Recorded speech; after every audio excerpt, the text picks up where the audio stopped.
The doors sealed behind me before I had taken 3 steps into the chamber, and every eye in that vast circular room turned toward me at once. I felt it immediately, that pressure of being watched by creatures who had never wanted me there. The Galactic Court of Justiciate was not built for comfort. The ceiling rose so high that the light fixtures looked like distant stars, and the seats around the circular floor climbed upward in tiers, filled with beings from 43 known worlds. None of them were human. I was the only one. A voice echoed through the chamber before I even reached my podium. "The human has arrived. How unusual." The voice belonged to a Vantiri elder named Corvel Sen, whose skin shimmered faintly blue under the chamber lights. He did not bother to hide his amusement. Around him, murmurs rippled through the crowd like wind through tall grass. Quiet, but full of meaning. I kept walking. My footsteps were the only sound that did not belong to this place, and I felt every one of them. When I reached the podium reserved for judges, a data tablet was already waiting for me, resting on the surface like a trap set in plain sight. I did not need to open it to know what it contained. I had been warned the night before that my first case would be difficult. I did not expect it to be sitting there before I had even taken my seat. I picked it up anyway. My hands did not shake, though my heart was pounding hard enough that I worried the microphone attached to my collar might catch the sound. "Judge Cole," came another voice, cooler and more measured. This one belonged to Mirith, an ancient being from the Threnody, a species so old that most other races treated them the way children treat grandparents, with a mixture of respect and quiet fear. "You are aware that no session has begun. Why are you already holding evidence?" "Because someone placed it in my hands before I arrived," I said. I assumed that was intentional. A ripple of low sound moved through the chamber, something between a laugh and a hiss. I could not tell if it meant approval or contempt, and in that moment, I understood something important. In this place, I would rarely be able to tell the difference. My name is Daniel Cole. 6 months ago, I was a magistrate on Earth, handling disputes between corporations and small towns over water rights and land use, the kind of quiet work that never made headlines. I had no idea that a committee of alien diplomats had been watching my career from orbit, evaluating whether humanity was ready, or perhaps more accurately, whether humanity could be tolerated, in the highest court in known space. We were new to this community of worlds, painfully new. Barely 2 decades had passed since first contact, and in that short time, humanity had earned a reputation we did not choose for ourselves. The other species called us unpredictable, emotional, prone to conflict, even though our history of violence was no worse than most of theirs, and in some cases far less severe. But perception outweighs truth in politics, and in every meeting between our diplomats and theirs, that reputation followed us like a shadow we could not shake. So when the Justiciate offered humanity a single seat, one voice among dozens, I understood exactly what it was. Not an honor, a test, possibly a trap. I remembered the message that changed my life, delivered not by a diplomat, but by an ordinary-looking woman named Grace Holloway, who worked for Earth's new Interstellar Relations Office. She had sat across from me in a small gray room and told me, without any dramatic build-up, that the galaxy wanted a human judge and that I had been chosen. "Why me?" I had asked her. "Because you don't flinch," she said, "and because nobody else wanted the job badly enough to fight for it." I should have asked her what she meant by that. I did not understand it until I stood in this chamber, holding a case file that had clearly been chosen to make me fail. The tablet in my hand held the details of a dispute between 2 species, the Kalan and the Drovash, over a mineral-rich moon that both claimed by ancient right. I did not know it yet, but this was considered among the most difficult unresolved conflicts in the outer systems, a dispute that had outlived 3 previous attempts at arbitration, and ended each time, with both sides more bitter than before. Corvel Sen spoke again, his voice carrying easily across the chamber without any need for amplification. "Perhaps the human would like a moment to prepare. We understand your species requires more time to process complex matters." It was said pleasantly. It was meant as an insult. I set the tablet down and looked directly at him. "I'm ready now." The room went quiet, in a way that felt different from before. Not respectful silence, but the kind of silence that comes right before people lean forward to watch something go wrong. Mireth raised a hand, thin and pale, marked with lines that seemed to shift and rearrange themselves slowly, like slow-moving rivers under skin. Then, let us begin the formal introduction, so the human understands the weight of what has been placed before him. I did understand the weight. What I did not yet understand was why this particular case, out of every unresolved matter in the galaxy, had been chosen as my first. I would learn the answer soon enough, and it would explain everything: the sharp looks, the barely hidden smiles, the way even the guards stationed near the chamber doors seemed to be waiting for something to happen. The chamber itself was a marvel, and despite the tension pressing down on my shoulders, I could not help but notice it. The walls were lined with symbols from every member species, carved not by machines but by hand, a tradition that had apparently been kept since the founding of the Judiciate centuries ago. Human symbols were absent, since we had only just arrived, and I found myself staring at the blank section of wall reserved for us, wondering if I would ever see it filled.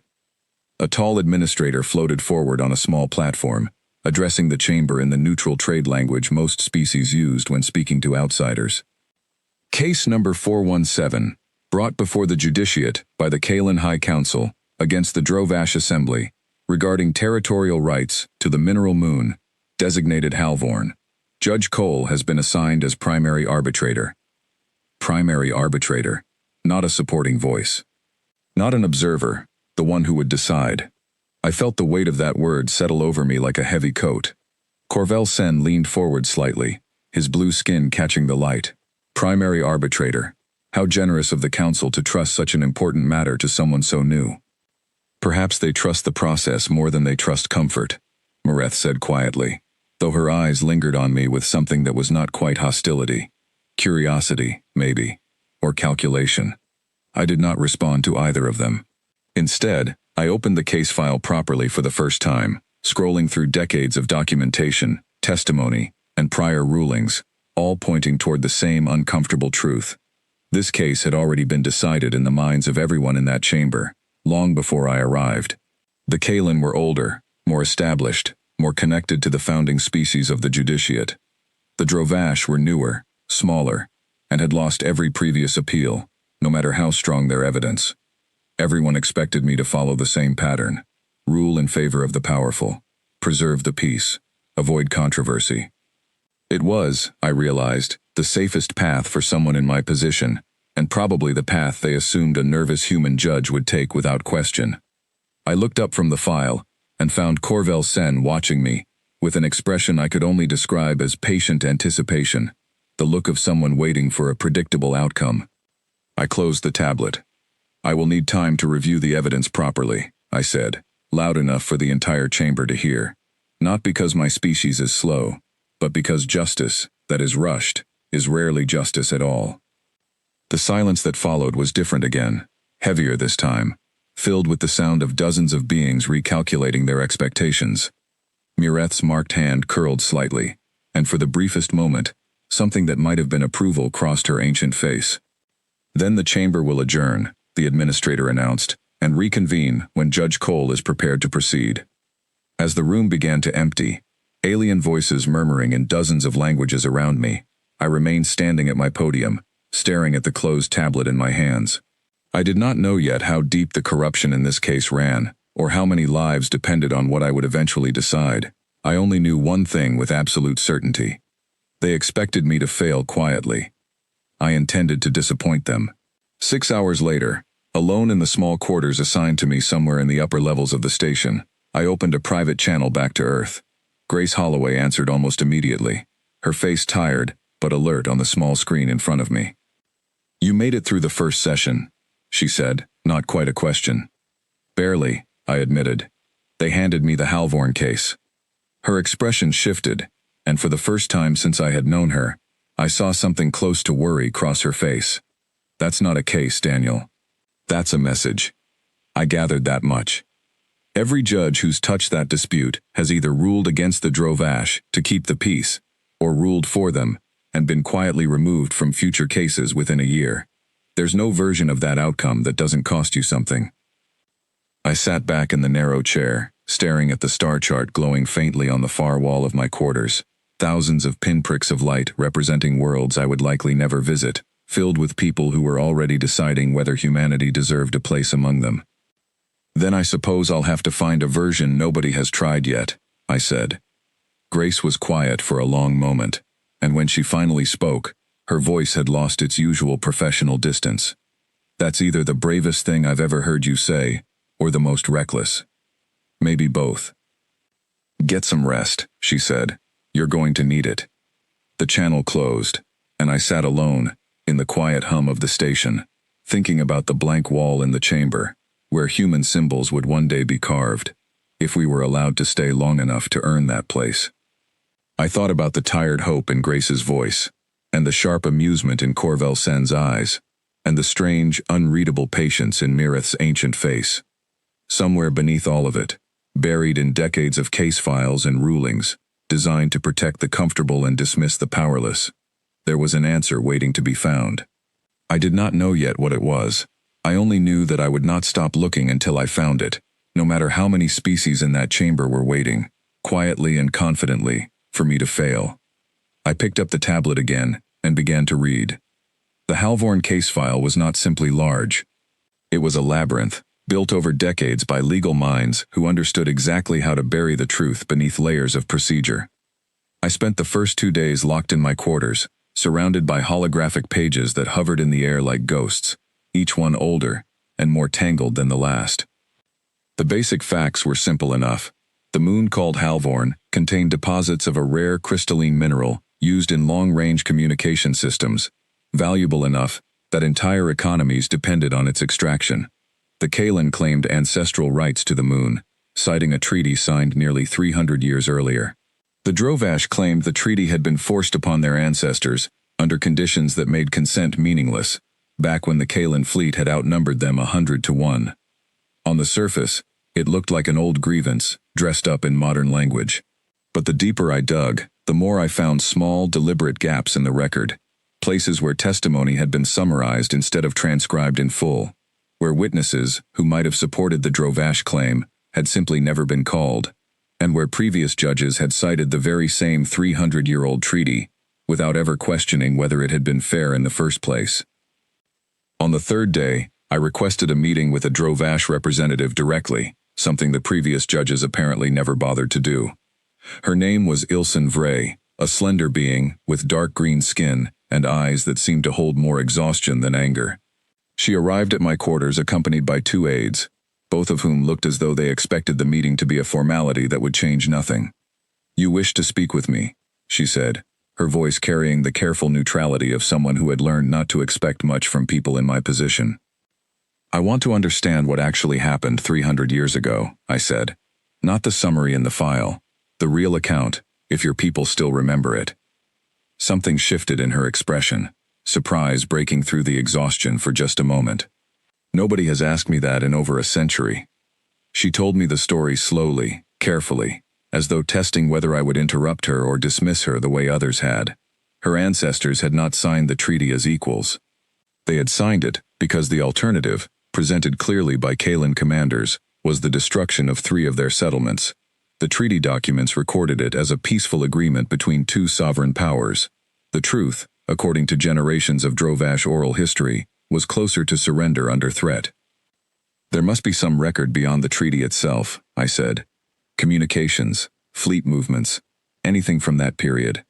"There is," Ilsen said quietly, "but it belongs to the Kalen archive, and they have refused every request to release it for the last 100 years. I leaned back, thinking. In human legal tradition, refusing to release relevant evidence, especially evidence that might contradict your own claim, was treated as deeply suspicious. I did not yet know whether the judiciate had any equivalent principle, but I intended to find out. "I will file a formal request," I told her. "If they refuse a judge directly, that refusal becomes part of the record." Ilsen studied me for a long moment, as though trying to decide whether I was naive or dangerous.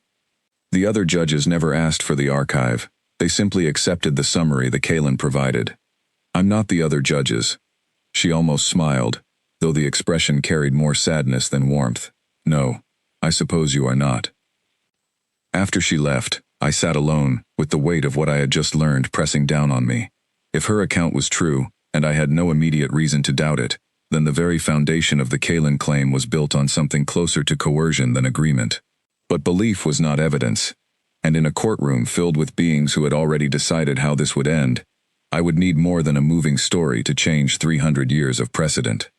I spent the following days researching how the judiciate itself functioned, something I realized I had never properly understood before arriving. Most judges, I learned, did not operate the way human courts did. Instead of weighing evidence and testimony against fixed laws, they were trained to seek what was called harmonic consensus, a process built around identifying which ruling would create the least disruption among the greatest number of powerful species. The system had a certain elegant logic to it, I had to admit. In a galaxy filled with different cultures and violent histories, avoiding conflict between major powers had kept a fragile peace for centuries. But the longer I studied it, the more I saw its hidden cost. Harmonic consensus did not ask whether a ruling was fair. It asked whether a ruling was comfortable for those already holding power. Smaller species, newer species, species without fleets large enough to make their displeasure a threat, simply lost more often, not because their claims were weaker, but because their disappointment mattered less. I brought this observation to Grace during our next call, watching her expression grow more serious as I explained what I had found. "That's not law," she said slowly. "That's diplomacy, wearing a judge's robe." "I think that's exactly what it is," I said. "And I think everyone in that chamber has accepted it for so long that they no longer see it as strange. So what are you going to do?" I thought about the question longer than I expected to. "I'm going to do what we do on Earth. I'm going to ask uncomfortable questions until someone gives me a real answer instead of a convenient one." Grace was quiet for a moment. "Daniel, you understand that if you challenge the entire foundation of how this court operates, you're not just risking this case.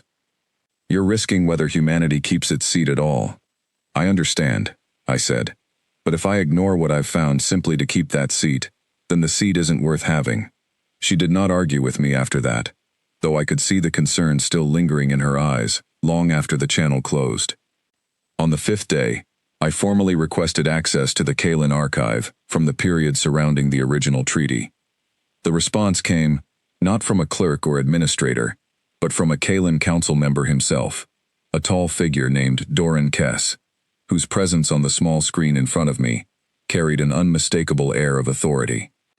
"Judge Cole," he said, his tone polite but edged with warning, "I understand you are new to our traditions, so allow me to explain something clearly.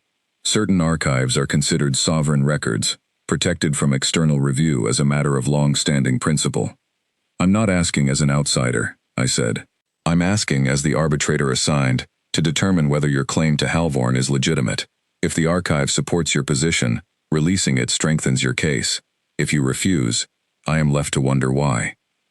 Doran Kess's expression did not change, but something behind his eyes hardened.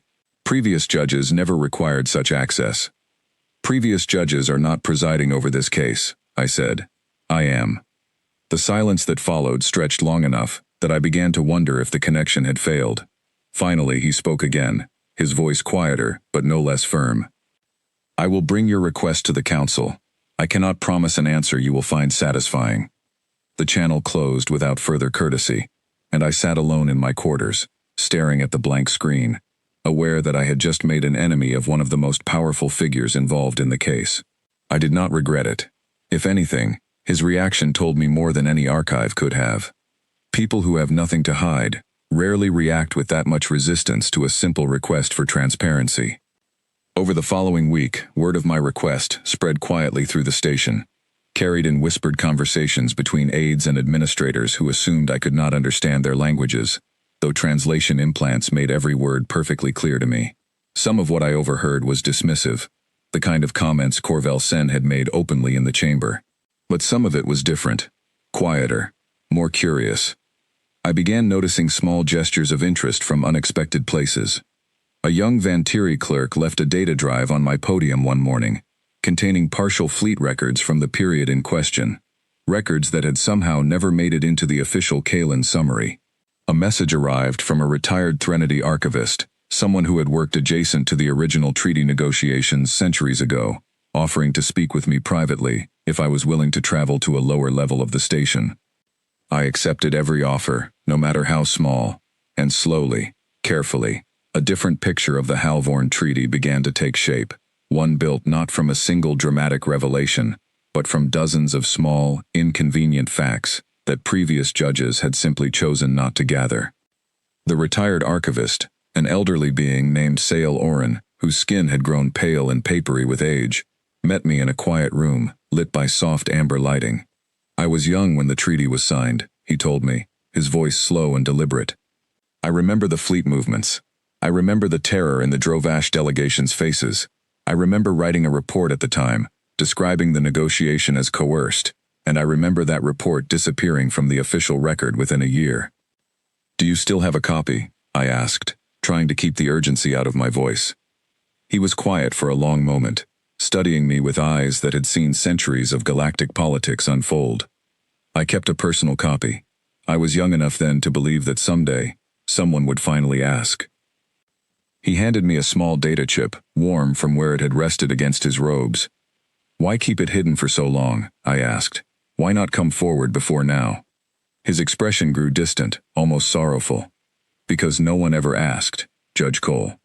Not once, in 300 years, did a single arbitrator care enough to seek the truth instead of the convenient version already written for them. I left that meeting with more than evidence.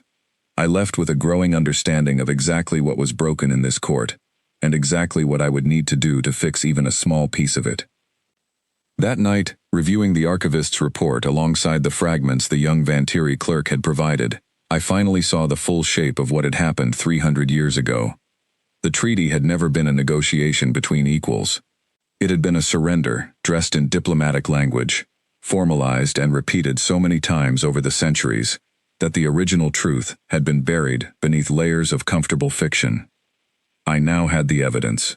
What I did not yet have was a way to present it inside a system that had never been built to hear it. I thought back to human legal tradition, to everything I had learned as a young magistrate on Earth, long before I understood I would one day carry those principles into the highest court in the galaxy. Cross-examination, reasonable doubt, the idea that even long-accepted precedent could be challenged and overturned if it was proven wrong. None of those concepts existed here, not in the way I understood them. The judiciate operated on consensus, not confrontation. Judges guided discussion toward agreement. They did not interrogate witnesses or challenge sworn testimony directly. I closed my eyes, picturing the chamber, picturing Corvel Sen's amused expression and Doran Kess's cold refusal, and I understood, with sudden and complete clarity, exactly what I needed to do. I would bring a piece of Earth into that chamber, whether the judiciate was ready for it or not. The chamber was fuller than it had been on the first day. Word had spread that the human judge intended to reopen a case everyone believed had been settled in every way that mattered centuries ago, and curiosity had drawn representatives from species who rarely bothered attending routine sessions. I stood at my podium, the data chip from Sale Oren resting securely in a translation device beside the official case file, and I waited for the administrator to call the session into order. Across the chamber, Doran Kess sat with his counsel beside him, his posture rigid, his expression carefully neutral in a way that told me he expected this to be a formality he could easily dismiss. Ilsen Vray sat on the opposite side, flanked by her two aides, her face unreadable, though I caught the faint tension in the way her hands rested on the table in front of her. Corvel Sen occupied his usual place among the observing judges, and beside him, Marith sat perfectly still, her ancient eyes fixed on me with an attention that felt heavier than anyone else's in the room. This session is called to address the ongoing matter of Halvorn, the administrator announced. Judge Cole has requested the opportunity to present newly gathered evidence before rendering a decision. Doran Kess rose immediately. With respect to the judge, I must object. The judiciate has never permitted the introduction of unverified private records into formal proceedings. This is not how our process functions. Then perhaps it is time our process changed, I said, keeping my voice steady, despite the ripple of surprised murmurs that spread through the chamber. Corvel Sen leaned forward slightly, his amusement from days earlier replaced now by something sharper, more watchful. Judge Cole, you must understand that harmonic consensus exists to protect stability. Introducing sudden, disruptive claims threatens the very peace this court was built to preserve. With respect, I said, echoing his own phrase back to him. Stability built on a lie is not peace. It is simply delayed conflict. The murmurs grew louder, and the administrator raised a hand for silence before addressing me directly. Judge Cole, the chamber will allow you to proceed, but you must demonstrate the relevance and reliability of this evidence before it can be considered part of the record. That is exactly what I intend to do, I said. I turned toward Doran Kess, and for the first time since arriving on this station, I allowed myself to speak the way I would have in a courtroom on Earth, direct, unflinching, and completely unwilling to accept a comfortable answer in place of a true one. Counselor Kess, you have stated that the treaty governing Halvorn was signed as a peaceful agreement between two sovereign powers. Is that correct? It is, he said, his voice carrying the confidence of someone who had repeated the same claim for centuries without ever being challenged. Was the Kalan fleet present near Drovash settlements at the time of the negotiation? A pause, brief but noticeable.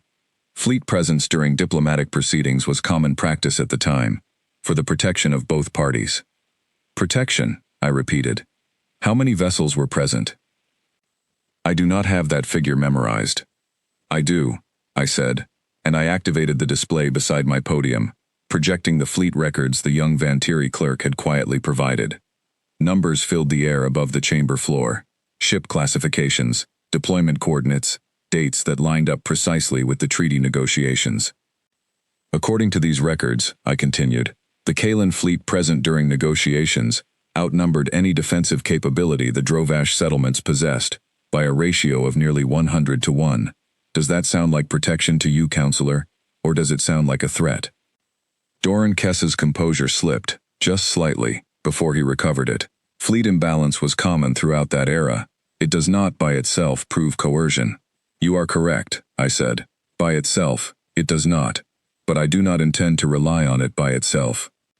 I brought up the second piece of evidence, the report written by Sael Orin nearly 3 centuries earlier, describing in careful, detailed language the visible fear among the Drovash delegation, the explicit warnings delivered by Kalan commanders regarding the fate of undefended settlements, and the abrupt disappearance of that very report from official archives within a year of its filing. A wave of sound moved through the chamber, sharper this time, closer to genuine shock than polite murmuring. This report was written by a respected Threnody archivist present during the negotiations, I said. It was suppressed. I would like to know why, Counselor Kess, an eyewitness account contradicting your official narrative simply vanished from the historical record. Doran Kess rose fully now, his voice louder, edged with something close to desperation disguised as outrage. I cannot answer for decisions made by administrators centuries before I held my position. This line of questioning is an attack on the integrity of my entire people. It is not an attack, I said, my voice steady, even as the chamber grew tense around me. It is a question. And in the tradition I come from, the refusal to answer a fair question honestly is often more telling than any answer could be. Mareth spoke for the first time since the session began, her voice cutting cleanly through the rising tension.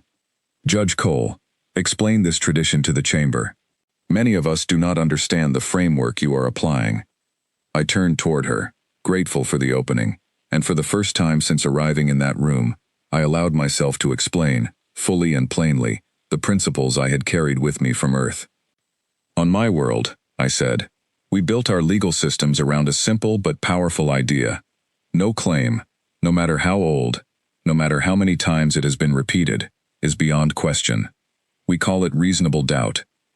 If evidence exists that reasonably challenges an accepted truth, that truth must be examined again, not dismissed simply because examining it is inconvenient. I let that settle over the chamber before continuing. We also believe that those with the least power deserve the same right to be heard as those with the most. Not because the powerful are wrong more often, but because history shows us, again and again, that unquestioned power tends to protect itself first, and justice second. Corvel Sen's expression had shifted entirely now, the earlier amusement replaced by something more calculating, more uncertain. You are suggesting that centuries of established precedent within this judiciate are fundamentally flawed. I am suggesting, I said, that a system built to avoid disrupting the comfort of powerful species will always struggle to deliver justice to those without power. I did not invent that flaw. I am simply the first person in this chamber willing to name it. The room fell into a heavy, uncertain silence, broken finally by Ilsen Vray, rising slowly from her seat, her voice trembling slightly, not from weakness, but from an emotion she had clearly been holding back for a very long time. For 300 years, she said, my people have been told that our ancestors chose to surrender, that the treaty was fair, that our grievance was simply the bitterness of a defeated people, unwilling to accept the outcome of history. We were told this so many times that even some among my own people began to believe it. She looked directly at me, and for the first time since I had met her, something like hope broke through the exhaustion in her eyes. No one ever asked us to prove otherwise, because no one ever believed we deserved the chance. Doran Kess opened his mouth to respond, but before he could speak, another voice rose from among the observing judges, quiet at first, then steadier. It was Mireth. I was present, in a very different role, during the early centuries of this judiciate's founding, she said, her ancient voice carrying a weight that silenced even the restless energy filling the chamber. I remember when harmonic consensus was first proposed, not as a tool for justice, but as a compromise, to prevent open conflict between species who did not yet trust one another. It was never meant to replace justice. It was meant to buy time, until justice could be built properly. She turned her gaze toward me, something unreadable, but no longer hostile in her ancient eyes. Perhaps, after all this time, it is finally being built.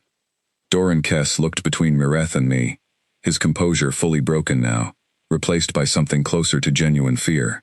If this evidence is accepted, it does not simply affect Halvorn. It calls into question every treaty signed under similar circumstances across the entire founding era. You would be unraveling centuries of settled law. I understand that consequence, I said. But settled law built on suppressed truth is not law that deserves to remain settled. The administrator, who had remained silent throughout the exchange, finally spoke, her voice carrying the formal weight of procedure, even as the chamber around her buzzed with barely restrained tension. The chamber must now determine whether this evidence will be formally entered into the record. Judge Cole, do you have anything further to present before this determination is made? I looked around the chamber, at Doran Kess standing rigid with barely controlled anger, at Ilsen Vray watching me with fragile hope, at Corvel Sen's expression caught somewhere between disbelief and reluctant respect, and at Mireth, ancient and unreadable, waiting patiently for whatever I would say next. I have one more thing, I said, a question for this entire chamber, not simply for the parties involved in this case. I paused, letting the silence stretch just long enough to ensure every being in that room was listening. If a system of justice only functions smoothly when the truth is never questioned, is it truly justice, or is it simply comfortable silence wearing justice's name? I did not come here to destroy the peace this judiciate has maintained for centuries. I came here because I believe peace built on suppressed truth is fragile, and peace built on honest reckoning, however uncomfortable, is far stronger. For a long moment, no one spoke. The weight of centuries pressed down on that chamber, generations of rulings, generations of species, who had learned to accept whatever verdict preserved the fragile balance between the powerful, regardless of whether it was true. Then, slowly, Mireth rose from her seat, her ancient frame moving with careful deliberation. I move that Judge Cole's evidence be formally entered into the record, she said, and that this chamber proceed to a full review of the Halvorn Treaty, under the standard Judge Cole has introduced. Corvel Sen hesitated, glancing around the chamber at the shifting expressions of those seated near him, before finally rising as well. I second the motion. The administrator looked between the two of them, then toward Doran Kess, who remained seated, his face pale, his earlier confidence entirely gone. The motion carries, she announced. The evidence is entered. This chamber will reconvene in 3 days for Judge Cole's final ruling. As the session ended and the chamber began to empty, I remained standing at my podium, my heart pounding, my hands finally beginning to shake now that the confrontation was over. I had done what I came here to do. I had asked the uncomfortable questions no one else had been willing to ask. But the hardest part, I knew, was still ahead of me. I still had to deliver a ruling, one that would not simply resolve a dispute over a single moon, but potentially reshape the very foundation of how justice was understood across the entire galaxy. Ilsen Vray approached me quietly as the chamber emptied, her expression carrying a mixture of gratitude and lingering disbelief. "In 300 years," she said softly, "no one has ever fought for us the way you did today."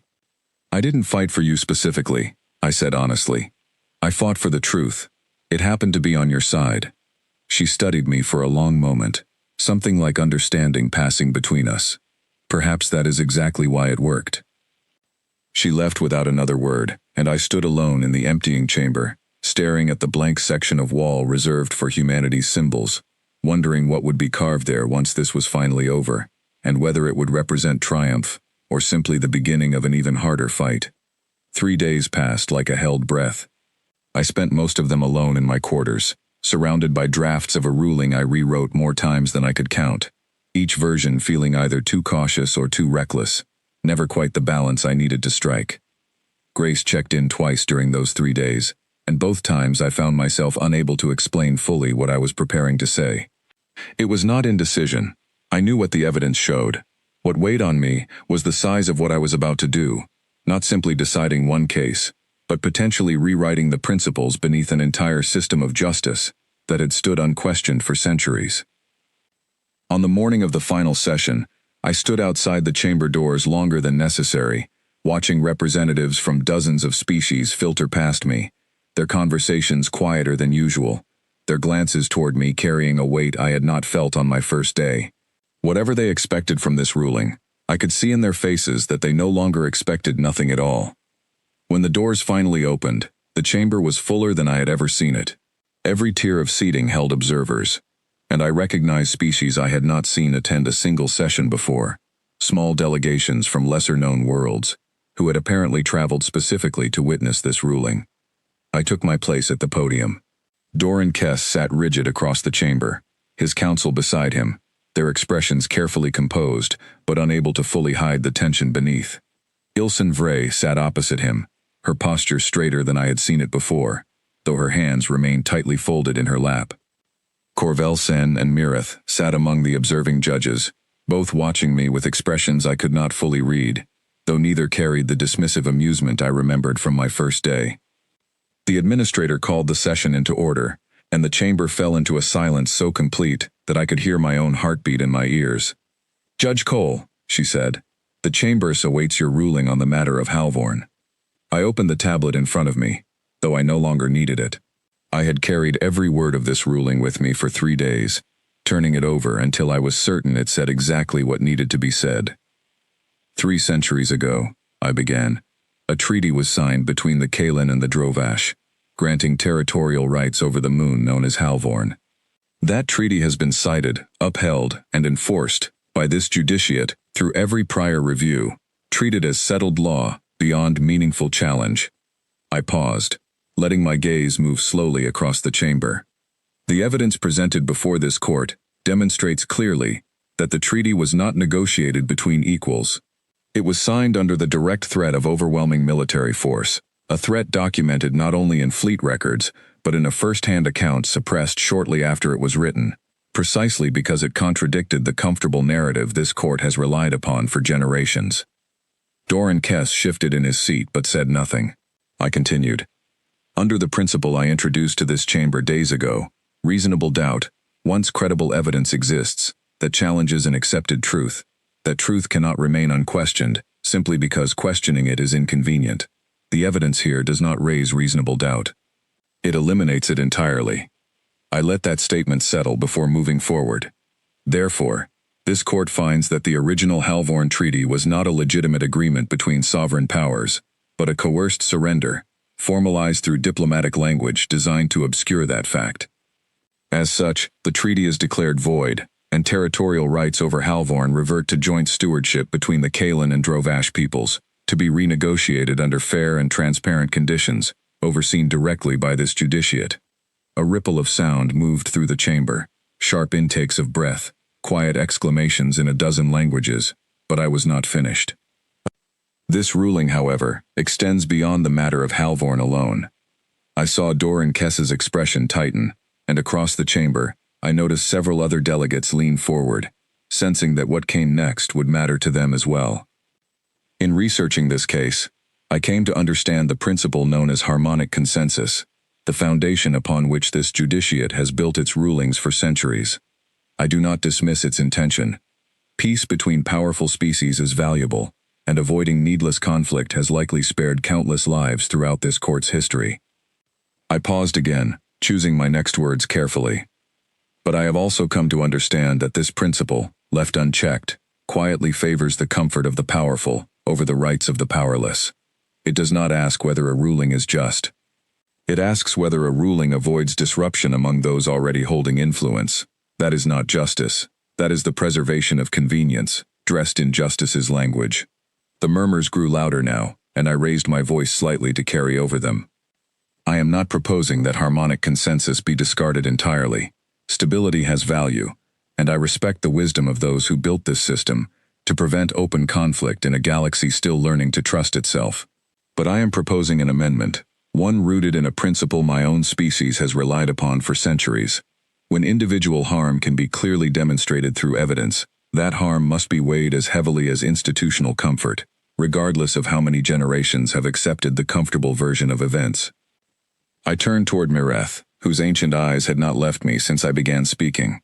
You told me, days ago, that harmonic consensus was never meant to replace justice, only to buy time, until justice could be properly built. I believe that time has come. I am formally proposing that this judiciate adopt a standard requiring genuine evidentiary review in any case where credible evidence challenges an accepted precedent, rather than allowing consensus alone to determine an outcome. The chamber erupted into overlapping voices, some outraged, some cautiously intrigued, the sound rising and falling like a tide I could not fully predict. The administrator raised both hands, calling for order, though it took several long moments before the noise settled enough for anyone to be heard clearly. Doran Kess rose from his seat, his voice tight with barely controlled frustration. You ask this chamber to reopen every treaty signed under difficult circumstances throughout our history. Do you understand what that would mean? Centuries of settled agreements, thrown into uncertainty, simply because one human judge decided the process that built them was flawed. I understand exactly what it means, I said calmly.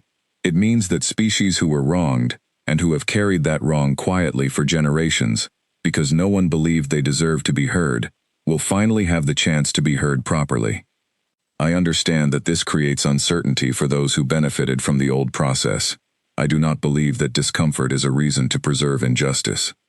A new voice rose from the observing tiers, a smaller delegate I did not recognize, representing a species I had not yet learned to identify by sight. Judge Cole, my people lost a similar dispute nearly 2 centuries ago. Are you saying our case could be reviewed as well? If credible evidence exists that your original ruling was based on suppressed or incomplete information, I said, then yes, that is precisely what I am saying. The chamber grew louder again, though this time the tone had shifted, no longer simply outrage from those who stood to lose influence, but a rising current of hope from smaller delegations who had never expected their grievances to matter to anyone powerful enough to act on them. Corvel Sen finally rose, and when he spoke, his voice carried none of the amusement I remembered from my first day in that chamber. Judge Cole, do you understand the magnitude of what you are asking this judiciate to accept? You are suggesting that an institution which has maintained peace across dozens of species for centuries was built upon a flawed foundation. I am suggesting exactly that, I said. And I am suggesting that acknowledging a flaw is not weakness. Refusing to acknowledge it, simply because doing so is uncomfortable, is what actually threatens the long-term stability of this court. Silence settled over the chamber again, heavier this time, filled not with hostility, but with the quiet weight of beings forced to reconsider something they had accepted without question for their entire lives.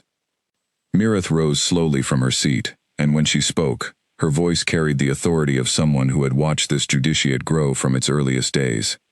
I have sat on this council for longer than any species currently present can fully comprehend, she said.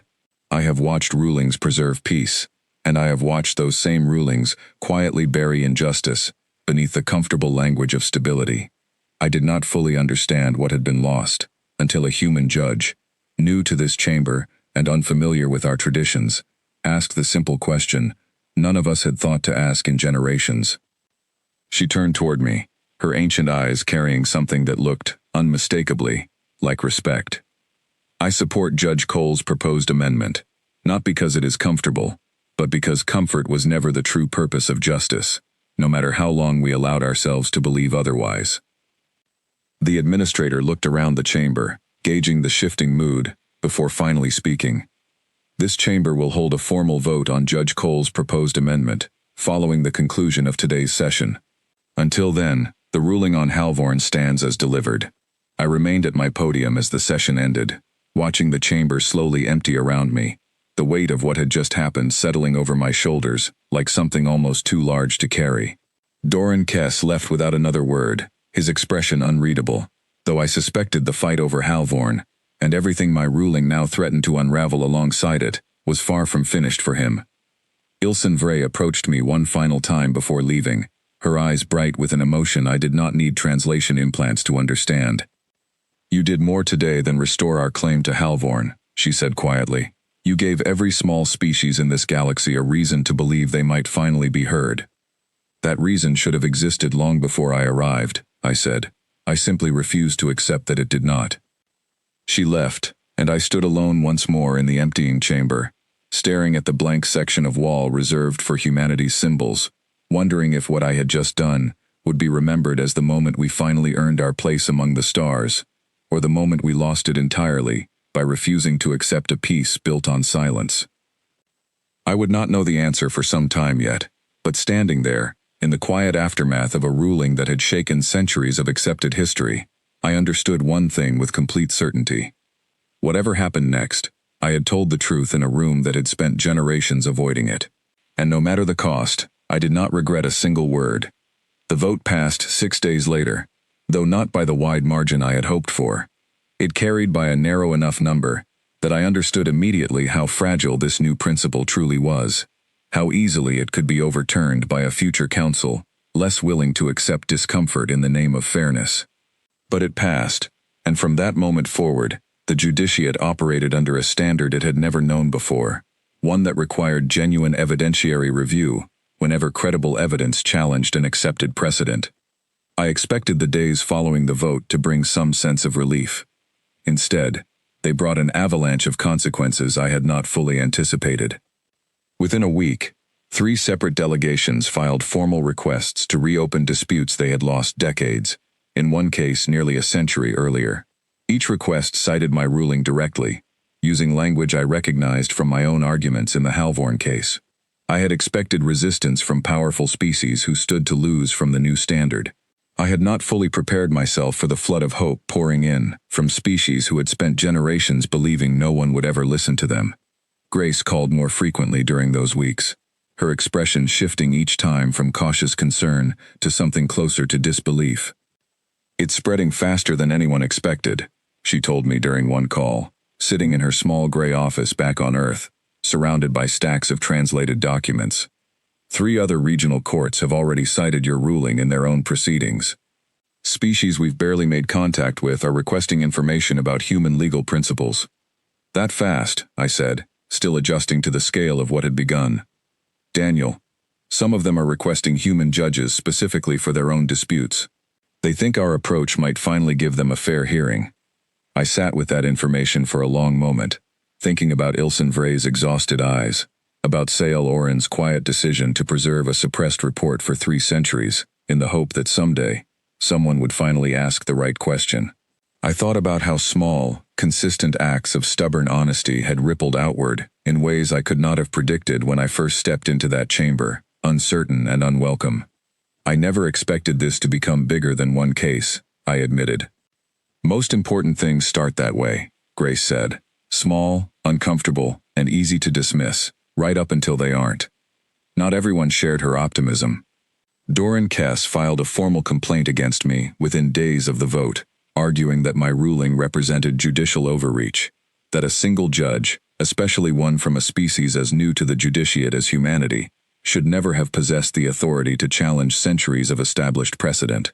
The complaint gained enough support among older, more established species that I was summoned before a review panel to defend not just my ruling, but my continued place on the council entirely. I stood before that panel with far less certainty than I had carried into the Halvorn hearing, aware that this time, the outcome would determine not simply the fate of one case, but whether humanity would be permitted to remain part of this fragile, evolving system of justice at all. The panel consisted of 5 senior judges, none of whom I had interacted with directly before. Their questions were sharp, probing, occasionally hostile in ways carefully disguised behind formal language. Judge Cole, one panelist said, an elderly being from a species I did not recognize. Do you believe your species possesses the authority to redefine principles this judiciate has relied upon for centuries, principles established long before your world even achieved space travel? I do not believe authority comes from age alone, I said. I believe it comes from willingness to seek the truth, even when the truth is inconvenient. My species is new to this community, yes. But newness does not disqualify us from recognizing injustice when we see it, nor does it excuse older species from correcting injustice simply because correcting it feels unfamiliar.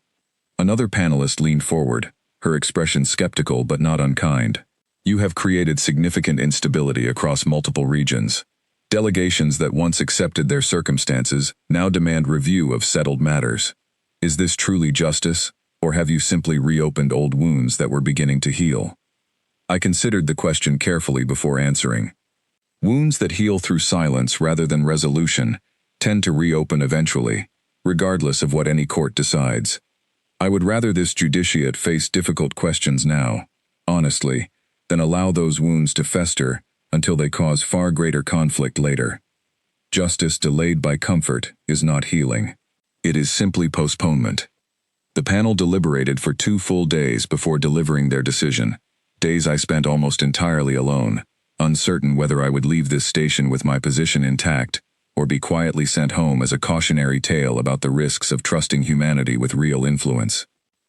When the panel finally reconvened, their verdict carried more weight than I had expected. This panel finds that Judge Cole's actions, while disruptive to established precedent, were conducted within the bounds of fair and thorough judicial process. The evidentiary standard he introduced, though controversial, addresses a genuine and long-standing flaw within this judiciate's approach to justice. Judge Cole's position on this council will continue. Relief washed over me so completely that I nearly missed the panelists' next words. Furthermore, this panel formally acknowledges that the principle of harmonic consensus, as previously applied, allowed injustice to persist unchallenged for far longer than this institution should be comfortable admitting. We thank Judge Cole for bringing this matter to light, however uncomfortable the process has been. I left that chamber lighter than I had felt since arriving on the station months earlier, though I understood immediately that the fight was far from finished. Doran Kess and those who shared his position had not disappeared. They had simply lost this particular battle, and I suspected they would continue searching for opportunities to undo what had been built here, quietly and patiently, the way powerful interests often do when open confrontation fails. Over the following months, the ripple effects of the Halvorn ruling continued spreading, in ways I could barely track. Smaller species across dozens of systems began reaching out to Earth's legal institutions, requesting guidance, sometimes requesting human judges directly for disputes that had sat unresolved for generations. Grace's small office grew rapidly, expanding into a full department dedicated to interstellar legal cooperation, staffed by lawyers and historians who suddenly found themselves advising alien delegations on principles that had once seemed uniquely, stubbornly human. I received a message one afternoon from Ilsen Vrey, informing me that the renegotiated agreement over Halvorn had been finalized, granting the Drovash equal stewardship over the moon for the first time in 3 centuries. She thanked me simply, without excessive ceremony, though I could sense the depth of what that simple message represented for her people. Sael Oren sent a brief message as well, the elderly archivist whose carefully preserved report had helped unravel 3 centuries of accepted history. It contained only a few words, but I read them more times than I could count. Truth waited 300 years for someone willing to ask. Thank you for finally asking. Not every response I received carried such warmth. I encountered continued resistance throughout the following year, subtle attempts to weaken the evidentiary standard I had introduced. quiet campaigns among older species to limit its application to minor disputes, rather than allowing it to challenge major historical precedents. I understood, slowly, that this would not be a single victory that resolved itself neatly. It would be an ongoing effort, one that would likely outlast my own time on this council, carried forward by whoever came after me, human or otherwise, willing to keep asking the same uncomfortable questions. Nearly a year after the Halvorn ruling, I stood once more in the great chamber, though this time the atmosphere felt entirely different from my first nervous entrance. Representatives who had once regarded me with dismissive amusement now approached with careful, measured respect, even those who still disagreed fundamentally with the changes I had introduced. Corval Sen approached me quietly after one session, his earlier condescension long replaced by something more thoughtful. "I confess, Judge Cole, I expected your species to embarrass itself within its first year on this council. I did not expect to find myself agreeing with your methods, however uncomfortable they remain." "I understand the discomfort," I said. "I imagine it will take time before it feels less like disruption, and more like simply how things are done." "Perhaps," he said, "though I suspect discomfort is precisely what justice requires, if it is ever to mean something beyond convenient agreement." Mareth found me later that same evening, alone in the quiet chamber after most delegates had departed for the day. She moved slowly, as she always did, though her presence carried the same quiet authority it always had. "I have watched countless judges pass through this judiciate, over more centuries than most species here can fully comprehend," she said. "Most sought comfort. Few sought truth. Fewer still were willing to risk everything for it." She studied me for a long moment, her ancient eyes carrying something that felt, unmistakably, like gratitude. "We had forgotten that law was supposed to be uncomfortable," she said quietly. "Thank you for reminding us." I did not have an immediate response to that, so I simply nodded, allowing the weight of her words to settle over me in the quiet, empty chamber. Later that night, alone in my quarters, I opened a private channel to Earth one final time before ending my day. Grace answered quickly, her expression brighter than I had seen it in months. "You should see the requests coming in now," she said, holding up a tablet filled with dozens of pending case files, each one addressed specifically to human judges by name. "A year ago, we were fighting just to keep a single seat on that council. Now half the galaxy wants to know how we do things." "It was never really about proving we deserved a seat," I said, thinking back to that first tense morning, when I had stood alone in a chamber full of strangers who wanted nothing more than for me to fail quietly. It was about proving that justice still mattered, even when pursuing it made everyone uncomfortable, including ourselves. Grace smiled, tired but genuine. "Get some rest, Daniel. Something tells me tomorrow is going to bring another case file nobody else wants." She was right, of course. Another file would arrive by morning, another dispute buried under decades of comfortable silence, waiting for someone willing to ask the questions no one else had bothered to ask. I closed the channel and sat alone for a while, staring out at the vast field of stars stretching endlessly beyond the station's viewport, thinking about how far humanity had come in such a short time, not through strength, not through technology, but through something far simpler and far harder to teach. We had never needed to be liked to do what was right, and in a galaxy built on centuries of comfortable silence, that stubborn refusal to look away from an uncomfortable truth turned out to be exactly what justice had been waiting for all along. I picked up the newest case file resting on my desk, took a slow breath, and began to read.